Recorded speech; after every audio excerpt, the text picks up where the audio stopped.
homage to Buddha Shakyamuni, homage to Manjushri, homage to all the lineage masters. The supreme, profound and subtle Dharma is rarely encountered in eons. Now we hear and follow it. May we realize the Tathagata's meaning. To liberate all sentient beings, please give rise to the Supreme Bodhicitta. Now let us continue our explanation of the Bodhicharyavatara. Right now we are discussing the section on definitely complying with others. This is the outline we are currently studying. The first verse we'll talk about today is as follows. All efforts are for happiness's sake, but even bought with wealth, it's rare. So I'll enjoy the pleasure of delight in the good that others do. Let's look at this verse. The meaning is that, as we discussed before, we should praise others and rejoice in their virtues and praise their good words and deeds. If we really do this, then all the good things others do become a source of our own happiness. This kind of joy is truly precious. Money can't buy it. So we should learn to rejoice in others' virtuous qualities and the good they do, so we can let ourselves enjoy the happiness of rejoicing in others' virtues. That's the main point here.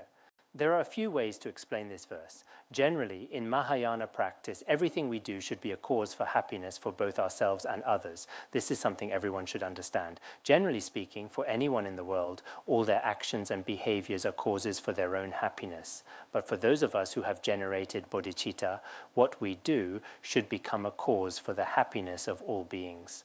In the course of Mahayana practice, if others are happy because of their own merit, or if our actions make them happy, then this is the greatest happiness for a Mahayana practitioner.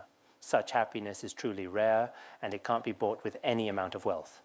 That's one way to understand it. Or, regarding our own state of mind, we should always keep a joyful and happy mind. We shouldn't always hold on to jealousy, anger, or any other negative feelings. Why? Because even a little genuine happiness in our hearts is something that cannot be replaced by any external material things. For example, even if someone has all material comforts, without inner peace and happiness, all those external things are meaningless. They will never truly feel happy inside. That's why Sakya Pandita said in his teachings, contentment and few desires is the greatest happiness. So we should remember, inner happiness can never be replaced by material things. There's a story about this. Long ago, there were two brothers who often went to the mountains to cut wood. One day, they saw a tiger about to eat an old man. They did everything they could and managed to save him. To their surprise, it turned out that the old man was actually the mountain spirit. To thank them, the mountain spirit said, "What do you two need? I will do my best to provide it for you." The older brother was afraid of lacking money in the future, so he asked for wealth. He said, "I need wealth." The old man gave him a gold ring that could turn any stone it touched into gold. It was a magic gold ring. After returning home, the older brother did obtain various material enjoyments. He bought a house, got married, and had children. He had everything anyone could want, but he felt more and more stressed, always worrying about protecting his wealth and dealing with disputes over it. His life was filled with one problem after another. The younger brother didn't ask for anything special. He said, "I just want to live a simple and happy life." The old man gave him a string of wind chimes. Whenever he felt upset, he would listen to the sound of the chimes and feel happy again. So even though the younger one lived a simple life, he was truly happy throughout his life. He lived his whole life in great happiness. So for us, especially as Buddhists, we should seek genuine happiness from within. Of course, the happiness gained from practice is beyond any worldly pleasure. For example, if we truly give rise to bodhicitta, then because we have let go of self-clinging, we have no personal goals to achieve. Instead, we just do our best for the happiness of all beings. As a result, our own suffering gradually decreases, and the happiness we experience grows stronger and stronger. Of course, there are even more extraordinary states, like those found through Mahamudra or Dzogchen practice. If we attain true realization, that happiness is something no worldly thing can replace or compare. Just like Jetsun Milarepa, whether he was in a cave or wandering from place to place, the joy and realization he experienced were incomparable. Also, from the life stories of omniscient Longchenpa and other eminent masters such as Dokyense Yeshe Dorje, we can see that they must have attained a certain level of realization because their happiness is truly beyond anything in this world. These days, most people think that eating well, dressing well, and being free from illness is what happiness is all about. They think, today I am very happy. But this kind of happiness isn't the ultimate kind. The ultimate happiness comes when we have genuine realization. For example, when we truly reach the state of exchanging self and others, we experience the greatest happiness. In fact, if our inner joy keeps growing, our life naturally becomes more meaningful. This isn't just something Buddhism teaches. Even modern medicine and physiology recognize this. For example, our body and mind affect each other. If our mind is often joyful, our body doesn't age as quickly and we look younger. And if our body is healthy, it also has a positive effect on our mind. We can see in daily life that some people who experience a lot of mental suffering seem to age very quickly in just a few years. Some people, even after many years, don't seem to age. I remember when I was teaching the Bodhicharya Avatara, I mentioned a classmate of mine. He was not attached to his job or his family and often prayed to the three jewels. Over the decades, it seemed like he just kept getting younger, and I was really amazed. But unexpectedly, he passed away some time ago. So sometimes, even if someone looks young, they can still pass away suddenly. Life is truly impermanent, but as practitioners, we should understand that it's not necessary to always worry about small things or let them weigh on our minds. This isn't good for our practice. And even if we keep worrying about things, it doesn't necessarily solve any problems. So for the sake of our own health and long life, we should try to stay happy. Shakespeare once said something similar. He said that happy people tend to live for a long time. If you're often in a joyful state, you'll live longer. This is also taught in Buddhism. The Vinaya also says that if a person lives with joy, they will naturally reach such a state. That's why we should learn to rejoice in the virtues of others and enjoy the happiness of rejoicing. For example, when we see others studying and practicing or having wealth, status, or fame at that time, we shouldn't let jealousy or anger arise.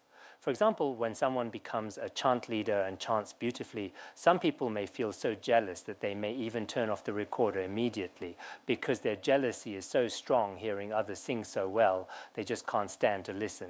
Some people are prone to anger. When they see others get rich or promoted, they feel so much anger that they may even have thoughts of harming themselves. So we really need to learn to tame our own minds.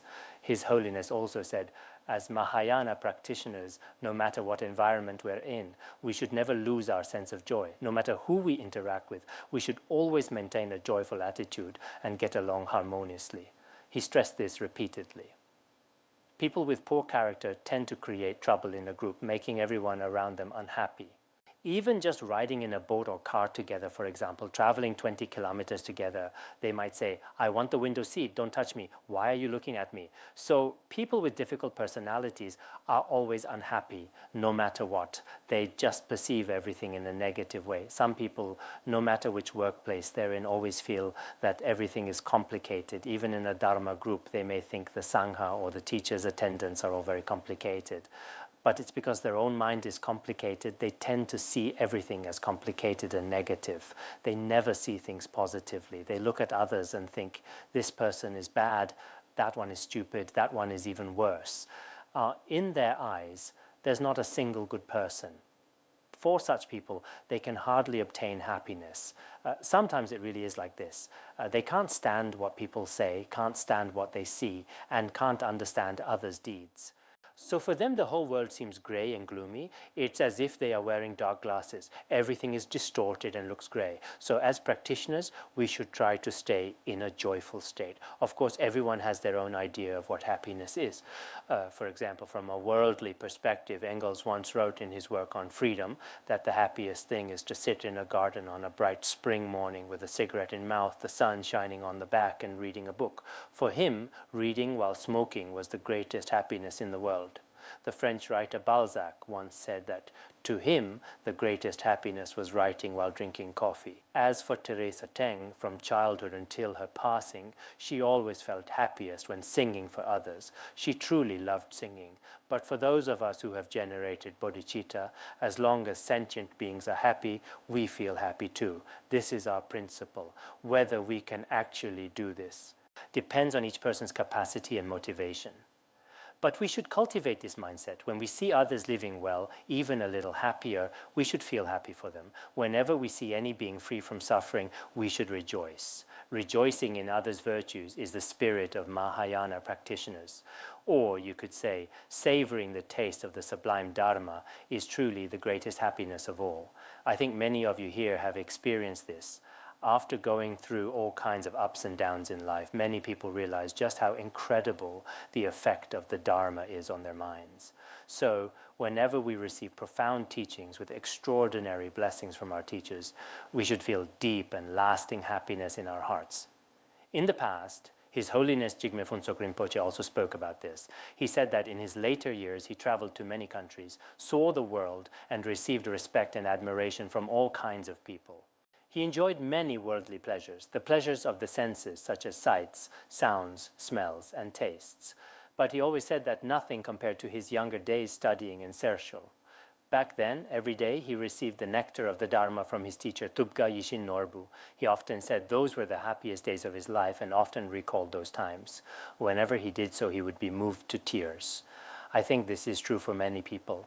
There's a Tibetan saying expressed in a folk song that the happiest time in life is when one has loving parents and a joyful childhood. When one has kind parents and a beautiful childhood, that is considered the happiest time.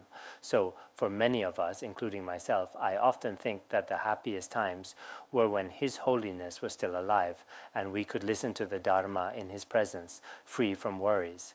We were truly happy. Looking back, our childhood and student days were very happy times in our lives. Even now, I often recall those early days, sitting at the feet of His Holiness and receiving teachings. Those scenes often appear vividly in my mind, and I feel that was the happiest time. Of course, everyone has their own idea of happiness, but for those of us who have given rise to bodhicitta, the most important thing is this: as long as sentient beings are happy, I am happy. This is the first point. The second point is that in daily life, we shouldn't let ourselves be weighed down by too many worries or sadness. We should take things lightly. As long as what we do benefits others, that's enough. Whether I'm sick, things aren't going well, or others criticize or slander me, it doesn't matter. We should have an attitude of letting go. If someone talks about us or is jealous of us, there's no need to get upset or change our behavior. As practitioners, especially as Mahayana practitioners, we should remember that beings may treat us however they like, and that's okay.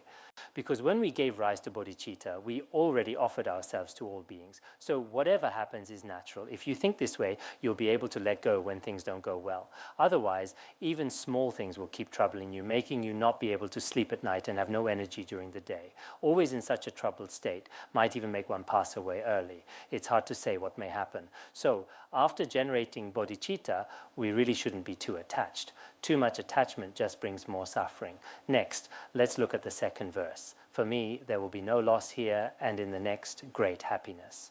Wrongdoing brings gloom and suffering, and in the next, great miseries. Previously, it says that we should always rejoice in others' virtues, whether it's their reputation, status, or any good qualities they have. If we can always rejoice in this way, it won't bring us any harm in this life. Let's say there are two teachers or two Dharma friends who have wisdom, wealth, or high status. If you sincerely rejoice in their good fortune, feeling happy that they have such and such merit, you will see that their virtues do not harm you in any way in this life. You will not suffer from any loss. And in future lives, because you have generated this altruistic mind, you'll avoid falling into the lower realms, and you'll be reborn in the realms of humans and gods. Ultimately, you will attain perfect enlightenment. The benefits from this are truly inconceivable. That's why we should always keep others' happiness in mind. As long as others are happy, we should remind ourselves to rejoice. Of course, it's easy to say this. If we haven't faced such situations, we may think it's not a problem to do so. But when real situations come up, if we haven't practiced, it can be hard. But if we train our minds regularly, even if its power may be weak at first, over time, this practice becomes powerful. The strength of the mind is incredible, so it is possible to rejoice sincerely through practice.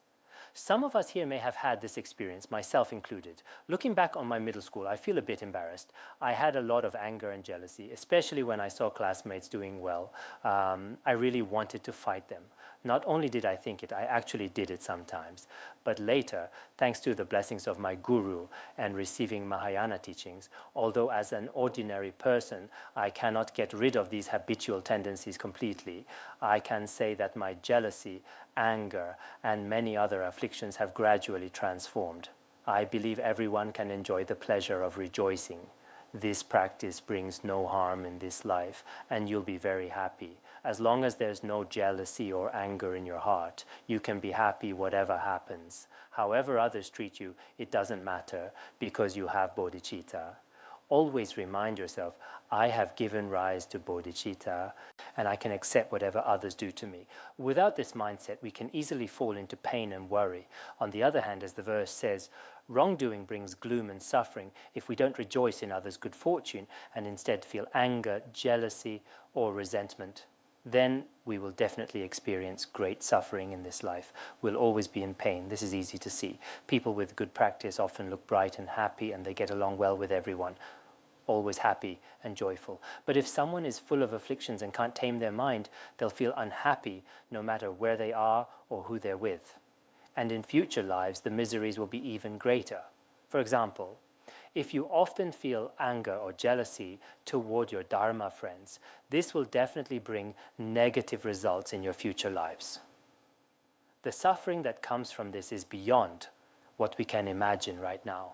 There are also teachings from Han Buddhism that say the good fortune of a family comes from causes and conditions they created in their previous lives. Why be jealous of them? If we don't practice in this life and end up suffering, why blame others? So when others have good fortune, we should never give rise to jealousy. This is very important. His Holiness also used to say, if two people both have merit, but one is always jealous and angry toward the other, it brings no benefit at all. In fact, it can lead to lower rebirth. When we studied the treasury of good advice, we also talked about stories from the biographies of eminent monks in Han Buddhism. There was a Han master named Daoxu. He had good realization and wisdom and many followers. But later, there was another master named Huiyi, who, though younger than Daoxu, attracted many people with his wisdom, and he kept extremely pure discipline. So everyone became followers of him. Because of that, Master Daoxu developed intense jealousy in his heart. He even gave rise to malicious thoughts, wanting to harm him through violence. Because of this evil thought, one day while sitting under a tree with his disciples, a whirlwind suddenly arose, and his body turned into a terrifying python, followed by hundreds of little snakes that led him into the grass. This really happened, showing how powerful the karmic result of a single negative thought can be. Not only did he immediately become a python in this life, but the suffering in future lives is even worse. So in our daily interactions, we should always try to give rise to positive intentions and avoid negative ones, such as jealousy and anger, especially jealousy, which is the main focus here. These days, jealousy between people can be very complicated. Whenever someone doesn't like another, they find all sorts of faults. Sometimes when people come to me with complaints, I don't accept them because they come from jealousy and lack of clear wisdom. So I never take just one side of the story. Nowadays, jealousy between people can be intense. If we don't recognize and work with our jealousy, its karmic results can be very serious. So we must be careful. If we're jealous, we won't see others' good qualities. If we're proud, we won't develop good qualities ourselves. This is also a teaching from the great masters of the past. So in our own practice, we should always observe ourselves, see if we can rejoice in the virtues of others. If we really can't rejoice, at the very least, do not slander or try to tear down others' virtues. This is how we should understand it. Now, the third topic is to take care of our own conduct. Earlier, we talked about complying with others. We should rejoice in others' virtues, try our best to comply with others. In our daily conduct, whoever we interact with, we should try to comply with others. Don't always argue back when someone says something. If someone asks you to go up, don't insist on going down. If they ask you to go east, don't insist on going west. People like this can be difficult to change no matter what teachings they hear. Therefore, I hope you will try to comply with others. This is very important. Now, let's talk about taking care of our own conduct. In our daily practice, whether we're speaking, walking, or interacting with others, we should have proper deportment. As Mahayana practitioners, once we enter the Dharma, we should fundamentally change our behavior, just like someone who joins the army have to change many of their old habits. Similarly, before entering the Dharma, our behaviors, habits, and speech were not all in line with the Dharma. Now that we've received the Dharma, especially the Mahayana teachings, see if we can change our conduct accordingly. Now let's look at this verse, which mainly talks about how we speak. When talking, you should speak sincerely, coherently, clearly, pleasantly, without attachment or aversion, gently and in moderation. This verse points out several qualities of proper speech. When we communicate with others, it is essential to understand and master some language skills. If we fail to master them, then even simple matters can become especially troublesome. Mipham Rinpoche also said. Also, many of the affinities and enmities in the world are not caused by the body or mind, but mainly arise from speech. Even relationships between countries are mainly maintained through language, and the simplest matters between individuals are also closely related to language. That's why the Buddha specifically taught about what speech to adopt and what to abandon in different sutras, such as the Dhammapada, as well as the Sutra of Instructions to the King. These texts discuss many proper ways of speaking. In the Just King, there's also a whole chapter on speech. I hope everyone, whether monastic or layperson, can continue to improve in how they speak. Of course, I'm not saying I'm good at it. I don't have much skill in this area, but having studied many teachings on this subject, I can recognize when others make mistakes in their speech. Oh, that way of speaking is really too much. This could lead to this or that problem. I hope you will read those texts when you are available. Since we live in this world, language is very important. We need to communicate with others. If we can master the skills of language, it will be very helpful both for benefiting beings and for our own practice. We must understand that sentient beings have a wide variety of thoughts, and their capacities and inclinations differ greatly. If we don't know how to communicate skillfully, even if we have a good idea in our minds, our expression may have the opposite effect, making it impossible to teach according to others' needs. So, it is indeed necessary to seriously study the ways to speak properly, the functions, scope, and content of different language. Now, let's talk about several aspects of speech. First, when talking, you should speak sincerely. No matter whom we interact with, we should try to make our words accord with the other person's intentions and be trustworthy. Why? If they don't trust you or aren't interested, no matter how much you say, it's a waste of words. So it's important to understand the other person's capacity and interests. For example, if you're talking to a yak or another animal, it's hard to know their capacity. So let's set that aside.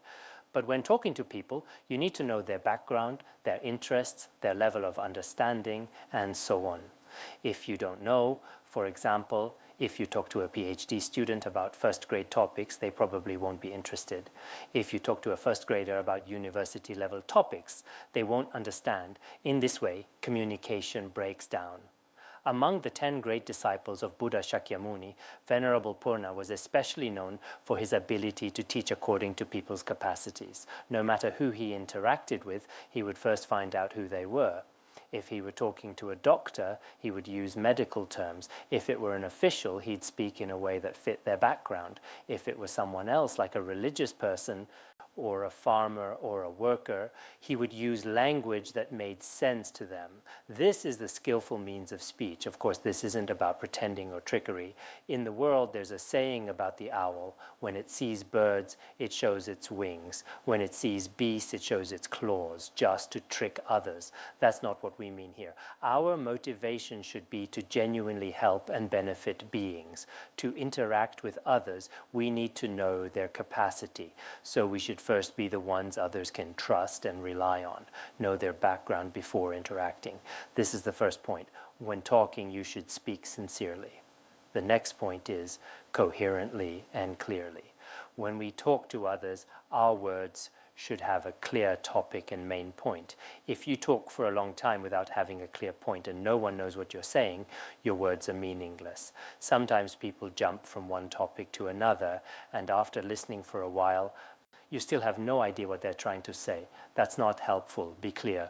If you're talking about generosity, then you should make the topic of generosity clear so that others will know this is the content and understand it very clearly. This is very important. Next, our words should be coherent in meaning, in the way we phrase things, and even in our tone. If you're talking about Dharma but end up only discussing worldly matters, or if you talk about worldly things but all you use is Dharma terms, people won't be able to relate. So our speech shouldn't be off topic or disconnected. Otherwise, it won't benefit anyone, as we may intend to. So our words must be well connected and clear. Next is pleasant, without attachment or aversion. When we speak, we should inspire joy in others. We should speak from the heart with kindness and compassion, like a mother speaking to her child. Our words should be caring, gentle, and warm so that others feel comfortable listening. For some people, when they speak, even if their intentions are good, everyone finds it unpleasant and jarring. It sounds like arguing or scolding. People wonder, what are they even saying, and don't want to listen at all. This just shows we haven't mastered the skill of speech. We should also avoid attachment and aversion in our speech. As the Buddha taught in the Sutra of the 10 Bhumis and the Dhammapada and other sutras, we should refrain from the 64 faults of speech when speaking, including false speech, harsh speech, lying, and so forth. Only in this way our words can benefit others. Some people always talk about topics related to greed, always about desire. Some people always talk about conflict and anger. When such people speak to me, it can make me feel uncomfortable. What did that person even say? It was all just gossip and negativity. Sometimes after such guests leave my home, it feels as if a negative atmosphere lingers, making me uncomfortable. I can't help but wonder, what did they even say? Just gossip and criticism. A person's character is closely related to their speech. Their inner minds also affect their words. When we meet someone with good practice, faith, wisdom, and compassion, even a short conversation can leave a lasting impression on us. You remember how gently and skillfully they spoke and how profound the meaning was. Their words are valuable and memorable for oneself, for others, and even for all beings. Such words have great value. So when we attend talks or events, whether worldly or spiritual, some people's words are truly inspiring and powerful. Last year, I had a seminar with some scholars in Chengdu discussing culture. I remember some of their words were very inspiring and thought-provoking. After listening, I truly felt the importance of valuing our own culture and realized how pitiful it is to lack knowledge. Although these topics were not directly related to Buddhism, and the seminar was not focused on Buddhism, the truths they expressed from the heart left a lasting impression on everyone present. It's something you never forget. So, language is closely related to a person's character and spiritual attainment.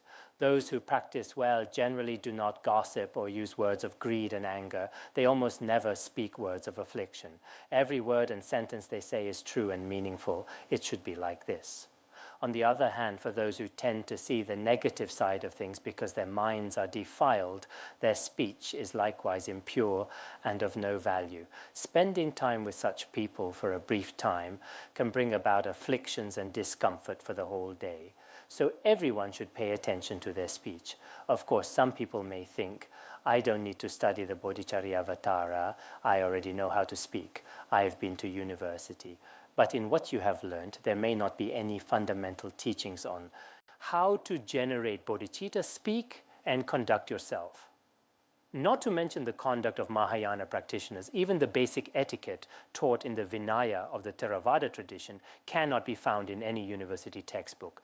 By saying this, I guess we could say that we have also done some research on university textbooks. Nowadays, if they just read or think about a little bit of something, some people call it research. If that's the case, we've done some research too. But it is true that compared to even the teachings of the Hinayana, worldly knowledge falls short in many aspects, not to mention the Mahayana Dharma. I hope everyone analyzes this carefully. Next is gently. When we speak, our words should be gentle and refined. Those who are truly eloquent can perfectly express their thoughts and intentions in a way that is polite, gentle, and considerate. They never hurt others' feelings or disturb their moods at all. In this way, communication is smooth. Even when they need to offer criticism, they don't use harsh words. Unlike me, who sometimes blurts things out directly when I see something unreasonable, it's better to use skillful means, but sometimes when I try to speak more skillfully, I feel awkward. I know this is something I need to work on. People with wisdom, however, can use indirect or gentle words to completely persuade others. The letter to a friend also mentions 3 types of speech. One is like honey, sweet and pleasant. One is like a flower, truthful and real. And one is like filth, false and harmful. When we speak, we should choose the first kind, trying to clearing express our points without hurting anyone's feelings. This kind of speech is the most powerful and persuasive. So we should speak gently and elegantly and express ourselves with truthful words. Next is in moderation.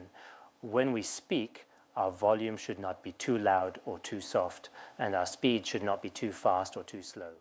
Don't be too verbose when unnecessary, but also don't be too brief when more explanation is needed. At a recent class reunion, I noticed some of my classmates speaking. I don't know how I did, but I noticed that some of them seemed to display different faults of speech. Some spoke too little, unable to express themselves, not even basic information about their family. All they say was, my family, and can't say more. For someone in their 40s, if they still can't express them clearly to others, it may seem a bit sad. Some people talk endlessly, and everyone around them feels exhausted, silently wishing they would stop. Enough, please stop talking. People are silently thinking this, but the person just keeps going. This also happens. Some people speak too slowly that it's hard to get through a conversation. Sometimes it takes forever to say a word. I want to tell you all. To some elderly people, this slow speed might seem fine and appealing at first. But over time, it becomes hard to pay continuous attention. After half an hour, nothing much has been said. You haven't learned anything from it. Some people speak so fast that their sentences don't connect at all. I remember a Dharma teacher who during debates spoke so quickly that no one could follow. Pillars are impermanent because they are produced. So if we speak too fast, it's hard to follow the previous context too. Some say I speak too fast, but I've noticed that many university professors at Tsinghua or other renowned universities speak even faster and no one complains. Maybe because of their status, people don't say anything. But if it's too slow, I think that's also a problem. It's better to speak a bit faster. If it's too slow, people may get sleepy or bored. His Holiness Jigme Phuntsok Rinpoche also spoke quickly, and he could deliver teachings fluently like an unending river. His words flowed continuously with rich scriptural and logical explanations, and his responses were very quick, whether in debate or discussion. When I first arrived, I couldn't understand, but I admired his sharp thinking and tried to learn his pace. Later, when I could understand, I found it very effective. A slightly faster pace can be good. So now I also speak quickly, and after a few classes, you should get used to it. But overall, we shouldn't speak too fast or too slow, and our volume should be appropriate. Some people, whether teaching or speaking, always speak very loudly. Even sitting in a small room, they just chat in such a loud volume that even people from 100 miles away could hear it. There is really no need to speak so loudly because people next to them can hear clearly even if they speak in a low voice. Some people, on the other hand, speak so softly as if someone on their deathbed leaving their last words. When they speak to those around them, their voice makes others strain to hear. What did you say? Can you repeat that?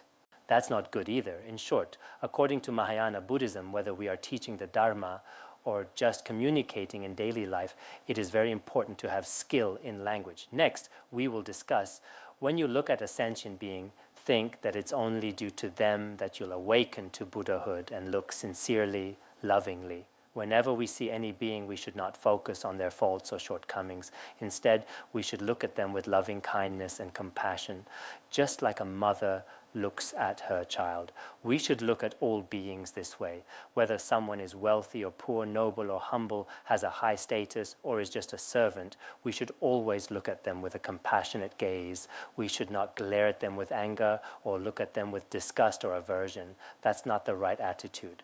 As Mahayana practitioners, whenever we see any sentient being, whether it's our friends or enemies, humans or animals, we should always treat them with love, like the great Bodhisattvas. Some remarkable great masters gaze at beings with profound compassion, drawing many to the Buddhist path. So when we look at others, even a small dog or a mouse, we should look at them with compassion.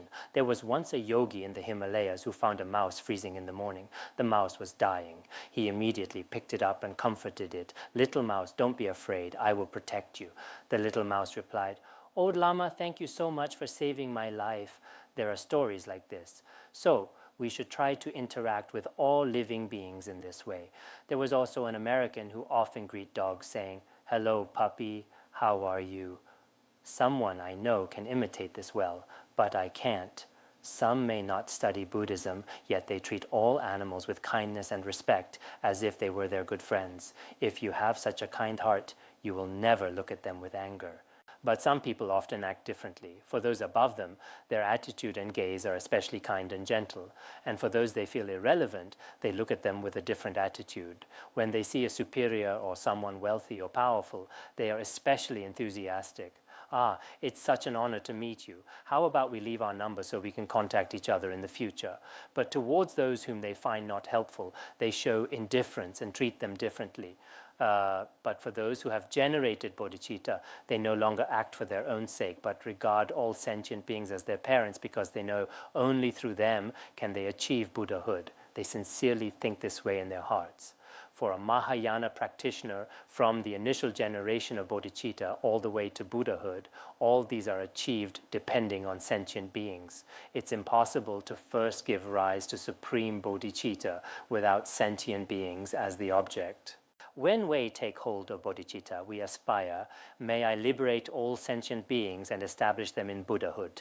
When we practice the 6 paramitas, that is, generosity, discipline, patience, diligence, meditative concentration, and wisdom, none can be fulfilled without beings. The 3 types of generosity require beings as recipients. Observing pure discipline depends on sentient beings. This should be clear. Patience, without harm from beings, with who would we practice patience? Diligence is for the sake of benefiting beings, not for oneself, especially in Mahayana. When abiding in meditative concentration, free from external distractions, our intention should be for the sake of benefiting beings. This also needs beings. The perfection of wisdom is to transcend all conceptual elaborations in the ultimate sense, and in the conventional sense when arising from meditation, to discern the most skillful ways to benefit beings. Thus, all 6 paramitas require sentient beings. Without them, not even one perfection can be completed. Similarly, the 4 ways of attracting disciples, the 4 immeasurables, and the 37 factors of enlightenment all depend on sentient beings. Even at the final attainment of Buddhahood, it is through the 27 types of activities that beings are established on the path and fruition. So even the spontaneous activities of a Buddha cannot be separated from sentient beings. We have learned this point before, and will study it in other chapters. To us practitioners, sentient beings are no different from Buddhas, especially in aspects such as helping us generate bodhicitta and complete the practices all the way to Buddhahood. Since you have already studied this principle, you must be familiar with this. Of course, from the perspective of ultimate reality, as the Platform Sutra says, ordinary beings are Buddha, afflictions are Bodhi. From this point of view, beings are not separate from Buddhas. But from the relative perspective, there is a process from ordinary being to Buddhahood, and it cannot be separated from beings. For this reason, the Buddha said in the verse summary of the Perfection of Wisdom, "Those who delight in this vehicle of the Buddha should regard all sentient beings as equal to their parents." That means as we are on the path of the Buddha, we should treat all beings equally as we would their own parents. Atisha also had similar teachings in the Precious Garland of Practice. He said, when you see all beings, regard them as your parents and siblings. When we see beings, we should think, They are my parents and siblings. We should view and treat them in this way. This isn't just something to say or act out, like you are my parent, you are a Buddha, but to truly treat all beings from the heart as no different from the Buddhas. So, if we respect the Buddhas but look down on beings, there is no way to attain enlightenment. From now on, whenever we meet anyone, whether a fellow practitioner, a layperson, or anyone at all, we should treat them sincerely. Don't just greet them on the surface with hello and then turn around and start speaking ill of them. Instead, see them as the very support for our own attainment of Buddhahood. This is a skillful means in practice.